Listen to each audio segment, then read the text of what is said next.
Hello everyone, good afternoon. Welcome to hello స్వతంత్ర live show. నేను మీ ఆరోహి.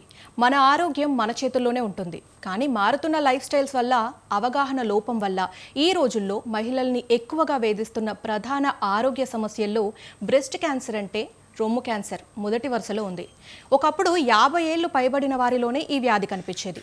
కానీ ప్రస్తుతం 30 ఏళ్ల లోపున్న యువతుల్లో కూడా ఈ బ్రెస్ట్ క్యాన్సర్ కేసులు నమోదవుతుండడం ఆందోళన కలిగిస్తుంది. అయితే క్యాన్సర్ అనగానే భయపడాల్సిన అవసరం లేదు. దీనిని ప్రాథమిక దశలోనే గుర్తిస్తే 90% పైగా పూర్తిగా నయం చేయొచ్చు అంటున్నారు డాక్టర్స్. అసలు ఈ బ్రెస్ట్ క్యాన్సర్ లక్షణాలు ఎలా ఉంటాయి? ఎలాంటి లేటెస్ట్ ట్రీట్మెంట్స్ అందుబాటులోకి వచ్చాయి? మహిళలు తీసుకోవాల్సిన జాగ్రత్తలు ఏమిటి అనే విషయాలపై అవగాహన కల్పించడానికి ఈరోజు మనతో పాటు స్టూడియోలో ఉన్నారు ప్రముఖ యాంకోప్లాస్టిక్ సర్జన్ డాక్టర్ అమూల్య గారు. సో మీరు స్క్రీన్ పైన కనిపిస్తున్న నెంబర్స్కి కాల్ చేయండి, లైవ్లో మీ డౌట్స్ని క్లియర్ చేసుకోండి. డాక్టర్ అమూల్య గారు, నమస్తే. నమస్తే. How you doing? నైస్ అండి, thank you for having me. Thanks for coming. So ma'am, ఈ బ్రెస్ట్ క్యాన్సర్ రావడానికి మెయిన్ రీజన్స్ ఏంటి?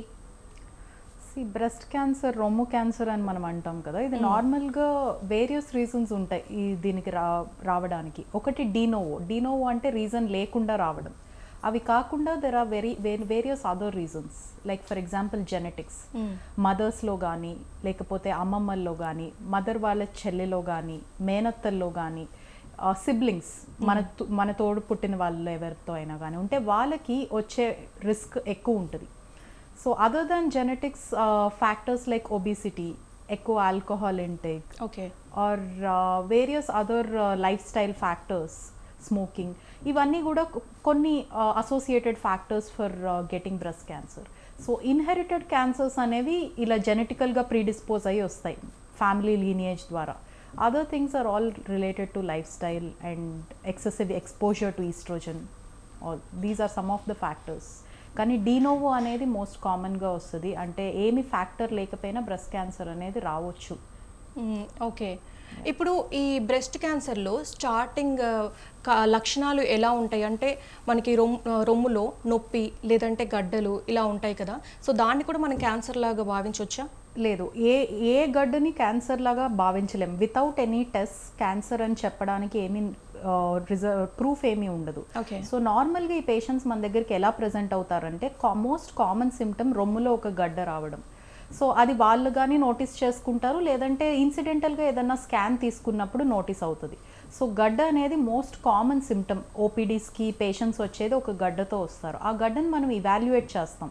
ఇవాల్యుయేట్ చేసి ఇన్వెస్టిగేట్ చేసి we come to a conclusion that ఇది క్యాన్సర్ గడ్డ లేకపోతే సాదా గడ్డ అని.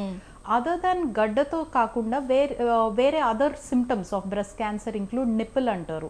సో నిప్పుల్ కొంచెం దాని షేప్ కానీ దాని తీరు కానీ మారడం, కొంచెం రిట్రాక్ట్ అవ్వడం, లోపలికి పోవడం, లేకపోతే బయటకు రావడం, లేదంటే నిప్పుల్ డిశ్చార్జ్ రావడం, బ్లడ్ కానీ ఏమన్నా డిశ్చార్జ్ అవ్వడం, లేకపోతే బ్రెస్ట్ రెండు కూడా ఒకే సైజు ఉండకపోవడం, ఒక బ్రెస్ట్ చాలా పెద్ద సైజు ఉండడం, ఇంకో బ్రెస్ట్ కొంచెం చిన్న సైజు అవ్వడం, లేకపోతే చంకలో గడ్డలు, ఆంపిట్లో గడ్డలు అంటారు. లింఫ్ నోడ్ డిపాజిట్స్ మనకి ఆంపిట్లో గడ్డల్లాగా మేనిఫెస్ట్ అవుతాయి. చాలాసార్లు బ్రెస్ట్ క్యాన్సర్లో లింఫ్ నోడ్ గడ్డలతో ప్రజెంట్ అవ్వడం కామన్గా కనిపిస్తూ ఉంటుంది. సో ఒక బ్రెస్ట్లో గడ్డనే కాకుండా ఓవరాల్ బ్రెస్ట్ మార్ఫాలజీ కానీ షేప్ కానీ ఎలా మారుతుంది అనేది ప్రతి ఒక్క ఇండివిజువల్ తనకు తానే ఎగ్జామిన్ చేసుకోవడం వల్ల మనకి చిన్న చిన్న సటిల్ చేంజెస్ కూడా మనకి బయటపడతాయి. సో దాన్ని తీసుకొని వాళ్ళు డాక్టర్ దగ్గరికి వస్తే అక్కడి నుంచి we can take over. Once the patient is at home మనం ఏం చేయలేము కదా. సో వాళ్ళ సిమ్టమ్స్తో కానీ మన దగ్గరకు వస్తే then we can start evaluating, investigating and come to one diagnosis. But ma'am, ఇప్పుడు యూజువల్గానే మీరు అన్నట్టు ఇందాక, అంటే మనకి లెఫ్ట్ సైడ్ బ్రెస్ట్ ఎక్కువగా ఉండి రైట్ సైడ్ బ్రెస్ట్ తక్కువగా ఉండడం, సైజెస్ అనేది చాలా నార్మల్గా అని అంటుంటారు కదా. అది కూడా ఇట్ ఈస్ నార్మల్. కొంతమందికి అందరికి సిమెట్రీ 100% ఉండదు. రైట్ సైడ్ ఎలా ఉందో left side, in fact even ice కూడా అలా ఉండవు కదా, కళ్ళు కూడా అలా ఉండవు. So same thing with breast also, symmetry అనేది కొంచెం మారుతూ ఉంటుంది. But that does not mean that కొంచెం అబ్నార్మాలిటీ అనేది మన బాడీలో మనకి తెలిసిపోతుంది. సడన్గా ఒక కొత్తది చిన్నగా ఏమన్నా ఎక్కడైనా వచ్చినా కూడా బాడీకి ఆ టెండెన్సీ ఉంటుంది తనకు తను అలా తెలుసుకొని ఇది కొంచెం అబ్నార్మల్గా ఉంది, ఇది నాకు నార్మల్ కాదు అనే తెలుసుకునే ఒక టెండెన్సీ బాడీకి ప్రతి ఇండివిజువల్కి ఉంటుంది. సో అబ్నార్మాలిటీ ఏదన్నా అనిపిస్తే మాత్రం వెంటనే ప్రజెంట్ అవ్వడం మంచిది. So that is one way where we can pick up the cases early. ఎక్కువ డిలే అవ్వకుండా ఎర్లీ స్టేజెస్లో, ఫస్ట్ దశ అంటాం, సో ఆ ఫస్ట్ దశలోనే పికప్ చేసుకోవచ్చు. బ్రెస్ట్ క్యాన్సర్లో 4 దశలు ఉంటాయి. సో మొదటి 2 దశల్లో కానీ క్యాన్సర్ పికప్ అయితే ఇది మాత్రం కంప్లీట్గా క్యూర్ అవుతుంది. ఓకే, చాలామంది విమెన్ కానీ అంటే కొంచెం మనకి రొమ్ములో ఏవైనా చేంజెస్ కనిపించినా కూడా బయటికి చెప్పడానికి భయపడతారు, సిగ్గుపడతారు చాలామంది, దాన్ని ఓపెన్గా ఎక్కడ షేర్ చేసుకోరు. సో అంటే ఆ మైనర్ చేంజెస్ ఏం చూడగానే వెంటనే డాక్టర్ని సంప్రదించాలి? మోస్ట్ ఇంపార్టెంట్గా గడ్డ కనిపిస్తే మాత్రం వెంటనే, అది సాదా గడ్డ అయినా అంతగా గట్టిగా లేకపోయినా, పెయిన్ ఉన్నా పెయిన్ లేకపోయినా, బ్రెస్ట్లో గడ్డ ఫామ్ అవ్వడం అనేది అబ్నార్మాలిటీనే. అది మేబీ సాదా గడ్డ అయి ఉండొచ్చు, ఇట్ కుడ్ బి బినైన్. అన్ని గడ్డలు క్యాన్సర్ అవ్వాల్సిన అవసరం లేదు. సాదా గడ్డ అయినా కూడా అది వచ్చి ఇవాల్యుయేట్ చేయించుకొని దానికి తగ్గ ట్రీట్మెంట్ దానికి ఉంటుంది. ప్రతి గడ్డ క్యాన్సర్ గడ్డ కాదు, కానీ నార్మల్ గడ్డలైనా కూడా అవి అబ్నార్మాలిటీసే. సో అవి వేరేగా మారకుండా, ఫ్యూచర్లో పెద్దవి అవ్వకుండా, వాటికి కూడా మేజర్ సర్జరీస్ రాకుండా, సో ముందుగానే ఐడెంటిఫై చేసి పికప్ చేసుకొని వెంటనే రావడం మంచిది. అలాగే నిప్పుల్ డిశ్చార్జ్ కూడా ఎట్టి పరిస్థితుల్లో అది నార్మల్ కాదు. అదర్ దెన్ లాక్టేటింగ్ విమెన్, అంటే బ్రెస్ట్ ఫీడింగ్ చేసే ఆడవాళ్ళతో తప్ప ఎటువంటి నిప్పుల్ డిశ్చార్జ్ ఏ విమెన్లో కూడా నార్మల్ కాదు. సో నిప్పుల్ డిశ్చార్జ్ వచ్చినా, నిప్పుల్స్ రిట్రాక్ట్ అయిపోయినా, లోపలికి వెళ్ళిపోయినా, ఇలాంటి చిన్న సటిల్ చేంజెస్ ఏమనిపించినా కూడా వెంటనే ప్రజెంట్ అయ్యి దాన్ని టెస్ట్ చేయించుకోవడం మంచిది. మేబీ దానికి ట్రీట్మెంట్ అవసరం ఉండొచ్చు, ఉండకపోవచ్చు. అవసరం ఉండకపోతే అది పేషెంట్కి మంచిది. అవసరం ఉంటే మాత్రం అది ఆ టైంలో చేయించుకోవడం is very good for the patient. So audience, మీరు కూడా డాక్టర్ అమూల్య గారితో ఏదైనా డౌట్స్ క్లియర్ చేసుకోవాలనుకుంటే కింద స్క్రోల్ అవుతున్న నెంబర్స్కి కాల్ చేయండి, మీ డౌట్స్ని క్లియర్ చేసుకోండి. సో మ్యామ్, అలాగే ఇప్పుడు ఈ బ్రెస్ట్ క్యాన్సర్ అనేది ఓన్లీ ఆడవాళ్ళలోనే వస్తుందా, పురుషుల్లో కూడా వచ్చే ఛాన్స్ ఉందా? ఖచ్చితంగా పురుషుల్లో కూడా వచ్చే ఛాన్స్ అయితే ఉంది. ఓకే, బట్ యూజువల్లీ చాలా మందికి బ్రెస్ట్ క్యాన్సర్ అనగానే ఫీమేల్స్ అనుకుంటారు. యాక్చువల్గా మన స్టాటిస్టిక్స్ చూస్తే 8 మందిలో ఒకళ్ళకి ఆడవాళ్ళల్లో బ్రెస్ట్ క్యాన్సర్ లైఫ్ టైంలో వచ్చే రిస్క్ అనేది ఉందన్నట్టు స్టాటిస్టిక్స్ చెప్తున్నాయి. ఆ రిస్క్ అయితే ఉంది. 1 in 8 people in women have that risk of attaining a breast cancer in their entire lifetime. ఏ స్టేజ్లో అయినా అయి ఉండొచ్చు. బట్ అలాగే మగవాళ్ళలో చూస్తే 1 in only 1000 men have that risk of attaining breast cancer. So కొంచెం బ్రెస్ట్ ఇష్యూ మగవాళ్ళల్లో కూడా ఉంటుంది. సో బ్రెస్ట్ క్యాన్సర్ అనేది మగవాళ్ళల్లో కూడా వస్తుంది. సో మగవాళ్ళల్లో అయినా కూడా చెస్ట్లో, ఛాతిలో ఏదన్నా నిప్పుల దగ్గర గడ్డలాగా, లేకపోతే ఛాతి పెరుగుతున్నట్టు రీసెంట్గా అనిపిస్తున్నా, అలాంటివి అనిపిస్తే మాత్రం వెంటనే వచ్చి టెస్ట్ చేయించుకోవాలి.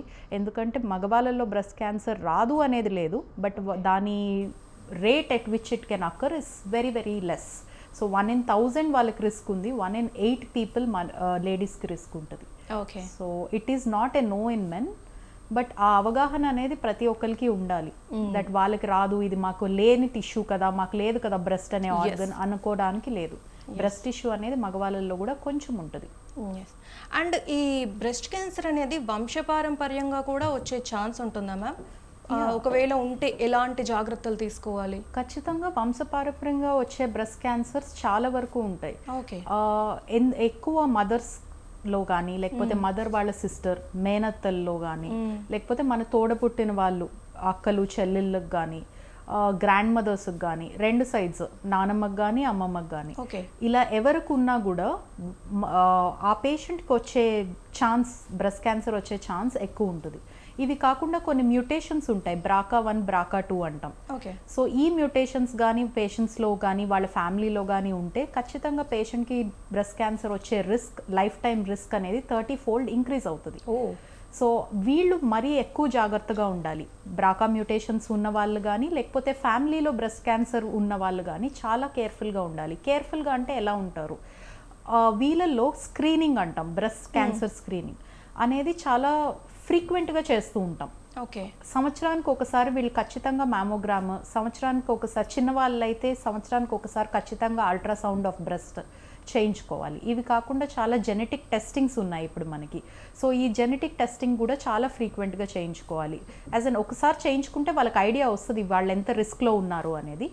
ఫ్రీక్వెంట్గా వాళ్ళు మ్యామోగ్రామ్, అల్ట్రాసౌండ్ ఎవ్రీ ఇయర్ వదిలేకుండా చేయించుకోవాలి. ఎందుకంటే ఎంత ఎర్లీ స్టేజ్లో అది పికప్ అయితే అంత త్వరగా వాళ్ళని క్యూర్ చేయొచ్చు. ఓకే, వీళ్ళకి వచ్చే ఛాన్స్, రిస్క్ ఎక్కువ ఉంది అని తెలిసినప్పుడు వీళ్ళలో స్క్రీనింగ్ ఎక్కువగా చేయాలి. ఈ బ్రెస్ట్ సెల్ఫ్ ఎగ్జామినేషన్ అంటే ఏంటి? అంటే మనం ఉమెన్ మామూలుగా ఇంట్లో ఉండి కూడా పరీక్ష చేసుకోవచ్చు ఎవరిది వాళ్ళు? ఖచ్చితంగా అందరు women above 18 years of age నుంచి బ్రెస్ట్ సెల్ఫ్ ఎగ్జామినేషన్ అనేది అర్థం చేసుకొని పాటించాలి. Oh is it mandatory? Like it is mandatory. ఎందుకంటే ఆడవాళ్ళకి వాళ్ళ బ్రెస్ట్ వాళ్ళకి అవగాహన వచ్చేది, వాళ్ళు ఎలా ఆర్గన్స్ ఉంటాయి అనేది తెలుసుకునే టైంకి 18 ఇయర్స్ అవుతాయి. So from 18 years every month they have to do breast self examination. ఇది చాలా సింపుల్ పద్ధతి యాక్చువల్గా. వాళ్ళ ఇళ్లల్లో వాళ్ళ బాత్రూమ్స్లో నార్మల్గా నించొని ఆల్ క్వాడ్రంట్స్ ఆఫ్ ద బ్రెస్ట్ని ఎగ్జామిన్ చేసుకోవాలి. ఇప్పుడు మనకి యూట్యూబ్లో కానీ లేకపోతే గూగుల్లో కానీ వెళ్తే చాలా డీటెయిల్డ్గా సింపుల్ స్టెప్స్లో రాస్తారు బ్రెస్ట్ సెల్ఫ్ ఎగ్జామినేషన్ ఎలా చేసుకోవాలి. ఇది కానీ వాళ్ళు అలవాటు చేసుకొని ఎవ్రీ మంత్ ప్రాక్టీస్ చేస్తున్నారంటే వాళ్ళు హై రిస్క్ వచ్చే టైంకి, అంటే 35 and above or 45 and above వచ్చే టైంకి వాళ్ళకి అది అలవాటు అయిపోతుంది. సో ఏదన్నా చిన్న ప్రాబ్లం ఉన్నా, జనరల్గా బ్రెస్ట్ క్యాన్సర్స్ ఓల్డర్ ఏజ్లో వస్తాయి కదా, that is one of the risk factor, అంటే అబవ్ 45 ఆర్ అబవ్ 50. సో ఆ ఏజ్కి వచ్చేసరికి వాళ్ళ బ్రెస్ట్ వాళ్ళకి కంప్లీట్గా అర్థమవుతాయి. సో ఏమన్నా చిన్న అబ్నార్మాలిటీ ఉన్నా కూడా వాళ్ళు వెంటనే పికప్ చేసి ఇది నా బ్రెస్ట్ టిష్యూ కాదు, ఇది సంథింగ్ ఈజ్ అబ్నార్మల్ అండ్ వెంటనే మా దగ్గరికి ప్రజెంట్ అవ్వడానికి అదొక ఛాన్స్ అనమాట. So breast self examination is very very important for women. It is important right from the age of 18 years to understand the patients own breast tissue. 18 ఇయర్స్లో breast cancer వస్తుందని చెప్పట్లా, చాలా రేర్ అది 20స్లో కానీ 30స్లో కానీ రావడం. కానీ అప్పటి నుంచే వాళ్ళకి బ్రెస్ట్ సెల్ఫ్ ఎగ్జామినేషన్ అలవాటు అయితే వాళ్ళు ఫ్యూచర్లో ఒక 40-45 ఎప్పుడైతే వాళ్ళ హై రిస్క్ కేటగిరీలోకి, ఆ జోన్లోకి, ఆ ఏజ్ గ్రూప్లోకి వెళ్తారో అప్పటికి వాళ్ళకి అది కంప్లీట్గా అలవాటు అయిపోయి ఉంటుంది. సో ఏ చిన్న తేడా ఉన్నా కూడా వాళ్ళు వెంటనే పికప్ చేసి ఒక డాక్టర్ దగ్గరికి రాగలుగుతారు. True. So educating yourself about breast self examination is very important. It is very easy. దానికి ఏమీ ఇన్స్ట్రుమెంట్స్ అక్కర్లేదు, ఏమీ ఎక్స్రేస్ కాదు, స్కానింగ్స్ కాదు. సో మన ఇంట్లో మనం చేసుకునే ఓన్ పద్ధతి కాబట్టి it is very very useful. It is definitely a very sensitive test. Yes.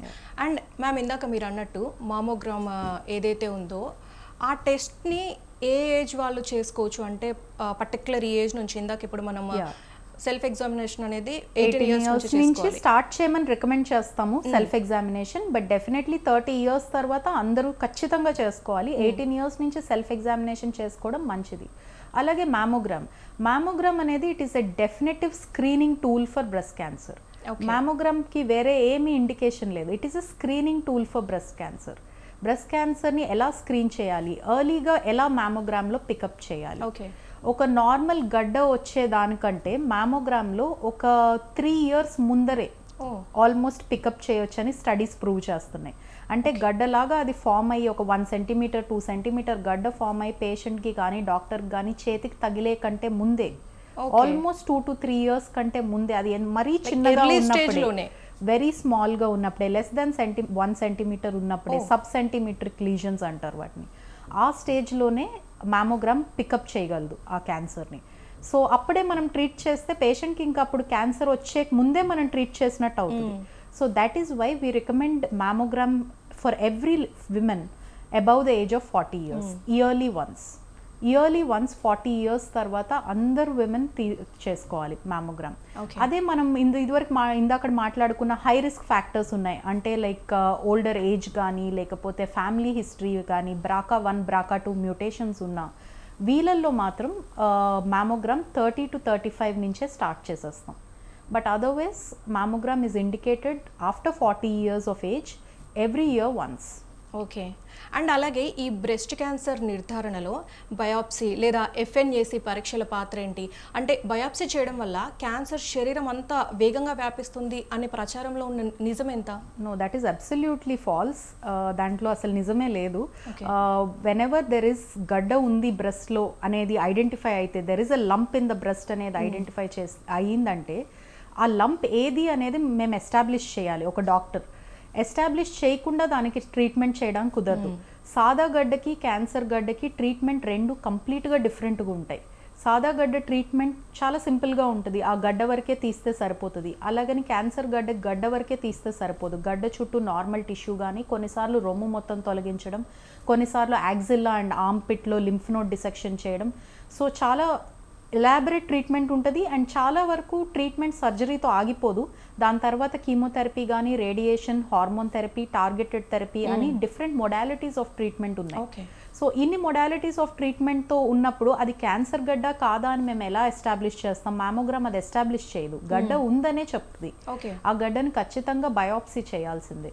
So cancer గడ్డకి we follow something called as core biopsy or true cut biopsy అంటారు. ఒక చిన్న ముక్క పరీక్ష అంటాం మనం తెలుగులో. ఒక చిన్న టిష్యూ తీసుకొని, ముక్కలాగా తీసుకొని దాన్ని పెథాలజిస్ట్ డీటెయిల్డ్గా ఎగ్జామిన్ చేస్తారు. ఎగ్జామిన్ చేసి అందులో మనకి వేరియస్ టైప్స్ ఆఫ్ బ్రెస్ట్ క్యాన్సర్స్లో ఇది ఏ రకమైన బ్రెస్ట్ క్యాన్సర్ అనేది ఎస్టాబ్లిష్ చేసి ఇస్తారు. సో అది దాని పరంగా మనం ట్రీట్మెంట్ స్టార్ట్ చేస్తాం. అదే అది సాదా గడ్డ అనేది కూడా చెప్తారు, ఇది క్యాన్సర్ కాదు సాదా గడ్డ అని. సో దానికి తగ్గట్టు దాని ట్రీట్మెంట్ చేస్తాం. So biopsy has a very important role. In fact, the role the biopsy plays is invaluable. It is the most important investigation for a diagnosis of cancer అన్నమాట. సో ఖచ్చితంగా బయోప్సీ అనేది జరగాలి. సూది పరీక్ష కొన్ని గడ్డల్లో చేస్తాం. ఎక్కడైతే మనకి ఆల్రెడీ ఇది క్యాన్సర్ కాదు అనేది ముందే అనిపిస్తుందో డాక్టర్కి కానీ, క్లినిషియన్కి కానీ, సర్జన్కి కానీ చూస్తున్నప్పుడు వాళ్ళల్లో సూది పరీక్ష చేసి సూది పరీక్ష అంటే FNAC, fine needle aspiration cytology. So వీటిలో ఏంటంటే జస్ట్ ఫ్యూ సెల్స్ తీస్తాం, మొత్తం టిష్యూ రాదు. సో దీంట్లో ఇది చిన్న పరీక్ష బయోప్సీ కంటే. సో మనకి వచ్చే ఇన్ఫర్మేషన్ కూడా కొంచెం తక్కువే ఉంటుంది. కానీ ఏదైతే మనం సాదా గడ్డ, హార్మ్లెస్ గడ్డ అనుకుంటామో ఇలాంటి ఒక సూది పరీక్షతో ఆ పేషెంట్కి సరిపోతుంది డయాగ్నోసిస్కి. బట్ క్యాన్సర్ అనుకొని మనకి సస్పిషన్ ఉన్నా ఇది డెఫినెట్గా క్యాన్సరే అయి ఉంటుంది అని మ్యామోగ్రామ్ మనకి ఇండికేట్ చేసినా వెంటనే బయోప్సీ చేసుకోవడం is a very good investigation. దాంట్లో మనకి చాలా బెనిఫిట్స్ ఉంటాయి. బయోప్సీలో జస్ట్ డయాగ్నోసిసే కాదు, దాంతోపాటు మనం హార్మోన్ రిసెప్టర్ స్టేటస్ని, పాజిటివ్ హార్మోన్స్ ఉన్నాయా లేకపోతే నెగటివ్ హార్మోన్ రిసెప్టర్ స్టేటస్ ఉందా, సో ట్రీట్మెంట్ పరంగా కూడా ఈ బయోప్సీ అనేది హెల్ప్ఫుల్ అవుతుంది. అండ్ అలాగే అమూల్య మ్యామ్, ఇప్పుడు ఈ బ్రెస్ట్ క్యాన్సర్లో టోటల్గా ఓవరాల్గా మనకి ఎన్ని స్టేజెస్ ఉంటాయి అండ్ ఏ స్టేజ్లో గుర్తిస్తే దీన్ని తొందరగా నివారించవచ్చు? నార్మల్గా బ్రెస్ట్ క్యాన్సర్లో 4 స్టేజెస్ ఉంటాయి, 4 దశలు అంటాము. First stage, second stage, third and fourth. So first and second స్టేజ్లో వచ్చే బ్రెస్ట్ క్యాన్సర్స్ని ఎర్లీ బ్రెస్ట్ క్యాన్సర్స్ అంటాం. ఈ ఎర్లీ బ్రెస్ట్ క్యాన్సర్స్ ఏంటంటే కంప్లీట్గా క్యూరబుల్గా ఉంటాయి. యాజ్ అన్ సర్జరీతో first step of treatment is surgery. సర్జరీతో ఈ వీటిని మ్యాక్సిమం క్యూర్ చేయొచ్చు. అవసరమైతే కీమోథెరపీ, రేడియేషన్ ఇస్తాం. బట్ ఈ లంప్స్ కొంచెం చిన్నగా ఉంటాయి సైజులో కానీ లేకపోతే డైమెన్షన్స్లో కానీ. అండ్ లింఫ్ నోడ్ అంటే ఆర్మ్ పిట్ కానీ చంకలో పాకే టెండెన్సీ వీటికి తక్కువ ఉంటాయి. ఇంకా అక్కడ దాకా చాలా వరకు పాకు ఉండవు, పాకినా కూడా చాలా కొంచెం పాకు ఉంటాయి. సో వీటికి ట్రీట్మెంట్ వచ్చి సర్జికల్గా చేస్తాము. అంటే ఆ గడ్డ తీసేస్తే పేషెంట్కి ట్రీట్ అవుతుంది అన్నట్టు చేస్తాము. సో స్టేజ్ 3 అనేది కొంచెం అడ్వాన్స్డ్ డిసీజ్. అంటే బ్రెస్ట్లో కాకుండా ఖచ్చితంగా ఆర్మ్ పిట్లోకి, చంకలోకి పాకుంటాయి అవి. So multiple lymph nodes in the armpit అంటాం, ఇన్ ద యాక్సిలా. సో ఇది స్టేజ్ 3. స్టేజ్ 3 కొంచెం అడ్వాన్స్డ్ డిసీజ్. ఒకసారి స్టేజ్ 3కి డిసీజ్ వెళ్ళిందంటే ఫస్ట్ మనం ఇప్పుడు ఫాలో అవుతున్న ప్రోటోకాల్స్ ప్రకారం న్యూ అడ్జువెంట్ కీమోథెరపీ అని ఇస్తాం. బ్రెస్ట్ లంప్ని కానీ ఆర్మ్పిట్లో ఉన్న డిసీజ్ని కానీ ష్రింక్ చేయడానికి, తగ్గించడానికి ఫస్ట్ కీమోథెరపీ ఇచ్చి కొంచెం డిసీజ్ని కంట్రోల్కి తీసుకొచ్చి తర్వాత సర్జరీ చేస్తాం. వేరే స్టేజ్ 1లో కానీ స్టేజ్ 2లో కానీ సర్జరీతో డిసీజ్ని కంప్లీట్గా రిమూవ్ చేయొచ్చు. So that is the importance of early breast cancer. So ఎర్లీగా ఐడెంటిఫై అవ్వడం వల్ల వాళ్ళకి మేబీ కీమోథెరపీ, రేడియేషన్ అవసరం కూడా పడకపోవచ్చు. వీ నో దట్ ది కీమోథెరపీకి కానీ రేడియేషన్కి కానీ వాటి టాక్సిక్ సైడ్ ఎఫెక్ట్స్ అనేవి ఉంటాయి. సో ఎర్లీ సర్జరీ చేయించుకోవడం వల్ల ఎర్లీ బ్రెస్ట్ క్యాన్సర్కి పేషెంట్కి సర్జరీతో, ఒక సింపుల్ సర్జరీతోనే కంప్లీట్గా క్యూర్ అవ్వచ్చు. వేరే స్టేజ్ 4 అంటే మెటాస్టెటిక్ డిసీజ్. అంటే డిసీజ్ బ్రెస్ట్ని వదిలేసి ఒక చోట బ్రెస్ట్ నుంచి ఆరిజినేట్ అయ్యి అక్కడి నుంచి వేరే చోటుకి పాకిందని అర్థం. ఎక్కడికి డిసీజ్ పాకొచ్చు అంటే maximum all these breast cancers జనరల్గా లంగ్స్కి, బోన్స్కి, లివర్కి పాకుతాయి. సో డిసీజ్ ఒకసారి బ్రెస్ట్ నుంచి వేరే ఆర్గన్స్కి వెళ్ళింది అంటే అది stage 4 disease or metastatic disease. Metastatic డిసీజ్కి జనరల్గా క్యూర్ ఉండదనే చెప్తాం. వీటిని ఏంటంటే సర్వైవల్ని పెంచవచ్చు. కానీ సో టైమ్లీ పాలియేటివ్ కీమోథెరపీ ఇచ్చి, ఇమ్యూనోథెరపీ ఇచ్చి, హార్మోన్ థెరపీ ఇచ్చి, టార్గెటెడ్ థెరపీ ఇచ్చి ఈ డిసీజ్ని కొంచెం కంట్రోల్కి అటైన్ చేస్తాం. సో కంట్రోల్కి వచ్చినంత దానివల్ల పేషెంట్ సర్వైవల్ పెరుగుతుంది. అంటే 5 years సర్వైవల్ స్పాన్. ఇంకో 5 years ఎంతమంది 100 పీపుల్లో ఈ ట్రీట్మెంట్ తీసుకున్న వాళ్ళు ఎంతమంది longer can they live. So life స్పాన్ని పెంచేదే. It is only called as a palliative treatment in stage 4. But curative treatment of breast cancer అనేది ఓన్లీ స్టేజ్ 1, 2 and 3లో ఎర్లీ స్టేజెస్లోనే అవుతుంది. The first 3 stages of breast cancer చాలా మంది cure అయి survive అయి ఉంటారు.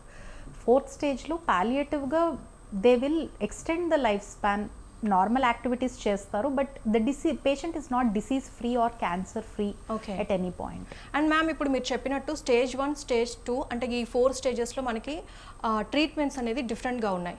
సో ఇప్పుడు ప్రస్తుతం అందుబాటులో ఉన్న ఏదైనా అడ్వాన్స్డ్ ట్రీట్మెంట్ ఉందా? Yeah, we have lot of advanced treatments, especially stage 1 and 2లో. Stage 1 and 2లో we do something called as breast oncoplasty. So చాలా వరకు మనం నేర్చుకుంది లేకపోతే చదువుతుంది ఏంటంటే బ్రెస్ట్ క్యాన్సర్ వస్తే రొమ్ము మొత్తం తొలగించాలని. సో అది భయపడే చాలా మంది ట్రీట్మెంట్ కూడా చేయించుకోరు రొమ్ము మొత్తం తొలగించడం అనేది. సో ఇప్పుడు మనం చేస్తున్న ట్రీట్మెంట్ ఏంటంటే బ్రెస్ట్ ఆంకోప్లాస్టిక్ సర్జరీ అంటారు. ఇందులో రొమ్ము మొత్తం తొలగించకుండా గడ్డ వరకు, గడ్డ చుట్టూ ఒక 1 centimeter క్లియరెన్స్ ఇస్తాం. సో దాన్ని లంపెక్టమీ అంటాం, otherwise called breast conservation surgery. So బ్రెస్ట్ని కన్జర్వ్ చేస్తూ we're going to make the patient cancer free. So lump గడ్డతో పాటు గడ్డ చుట్టూ ఒక 1 centimeter నార్మల్ మార్జిన్ ఇచ్చి గడ్డని తీస్తాము. సో ఒకవేళ బ్రెస్ట్ క్యాన్సర్ కానీ గడ్డ స్మాల్ సైజ్ ఉంది, ఒక 2 centimeters or 2.5 or 3 centimeters ఉంటే పేషెంట్కి ఎనఫ్ బ్రెస్ట్ టిష్యూ ఉంటే, సో బ్రెస్ట్ని కాపాడుతూ బ్రెస్ట్ టిష్యూని రిమూవ్ చేసి ఆ గడ్డ వరకు రిమూవ్ చేయడం అనేది పాసిబుల్ అవుతుంది. దీంతోపాటు యాక్సిల్లాలో ఉన్న లింఫ్ నోడ్స్ని కూడా సపరేట్గా అటెండ్ అయ్యి అవి కూడా రిమూవ్ చేస్తాం. సో దీనివల్ల పేషెంట్కి మ్యాక్సిమం కాస్మెటిక్ ఎఫెక్ట్ ఉంటుంది. సో వాళ్ళకి బ్రెస్ట్ రిమూవ్ అవ్వదు. దానివల్ల బ్రెస్ట్ క్యాన్సర్ వల్ల వచ్చే స్టిగ్మా కూడా ఉండదు, because their breast is there, their normal breast tissue is there. So that is the advantage of breast oncoplasty. So పేషెంట్కి ఉన్న ఓన్ బ్రెస్ట్ టిష్యూని రీఅరేంజ్ చేసి మళ్ళీ కుట్టేస్తాం. సో దానివల్ల వాళ్ళకి నార్మల్ బ్రెస్ట్ లాగే రీటైన్ అవుతుంది. ఇది కాకుండా we have other advance techniques like breast reconstruction అంటారు. సపోజ్ ఇది స్టేజ్ 3లో మనకు కానీ పేషెంట్ వచ్చారు, ఐడెంటిఫై అయింది ఇది బ్రెస్ట్ క్యాన్సర్ అని డయాగ్నోస్ చేసాం. సో ఈ పేషెంట్కి ఖచ్చితంగా రొమ్ము తొలగించాలి, complete mastectomy or modified radical mastectomy అనే సర్జరీ చేయాలి అంటే కంప్లీట్గా రొమ్ము తొలగించే సర్జరీ అది. సో స్టేజ్ 3లో ఉన్న పేషెంట్కి కంప్లీట్గా రొమ్ము తొలగించాలనే ఒక సిచ్యువేషన్ వచ్చినప్పుడు కంప్లీట్గా రొమ్ము తొలగించేసి, ఎందుకంటే ఆంకలాజికల్ సేఫ్టీతో మనం we can't play games, right? We have to attain that oncological safety. మనం ఎంత అడ్వాన్స్ టెక్నిక్స్కి వెళ్ళి పేషెంట్కి ఫైనల్గా కొంచెం క్యాన్సర్ కణాలు అక్కడ వదిలేసి వస్తే దాంట్లో ఏం ఉపయోగం లేదు. అవి మళ్ళీ కూడా రికర్ అగైన్. సో రికరెన్స్ అంటాం. సో అవి రాకుండా ఉండాలంటే కంప్లీట్గా ఎంత ఆంకలాజికల్ సేఫ్టీని ఫాలో అవ్వగలమో అంత ఫాలో అవ్వాలి. సో కంప్లీట్గా రొమ్ము తొలగించేసి రొమ్ముని రీకన్స్ట్రక్ట్ చేయొచ్చు, అంటే బ్రెస్ట్ రీకన్స్ట్రక్షన్ అంటాం.